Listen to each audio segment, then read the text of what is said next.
2 நாளாகமம் 20ஆம் அதிகாரம் 17வது வசனம். இந்த யுத்தத்தை பண்ணுகிறவர்கள் நீங்கள் அல்ல. ஏராளமான யுத்தங்களை அனுதினமும் சந்தித்து கொண்டு இருக்கிறீர்கள் அல்லவா?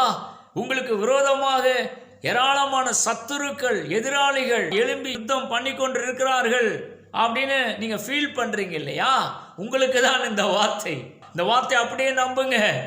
இந்த யுத்தத்தை இனிமேல் நீங்க பண்ணுகிறது இல்லை.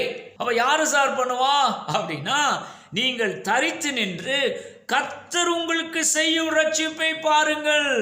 நான் என்ன சார் பண்ணணும்? சும்மா இருயா. அநேக நேரங்களிலே நம்ம சும்மா இருக்கிறது இல்லை. அதனாலதான் யுத்தம் பயங்கரமா போயிட்டு இருக்குது. ஆனா உங்களை பார்த்து கர்த்தர் சொல்லுகிறாரு, நீ சும்மா இருயா, நீ தரித்து நில்லையா, நான் உனக்காக யுத்தம் பண்ணுவேன் ஐயா அப்படின்னு கர்த்தர் சொல்லுகிறாரு.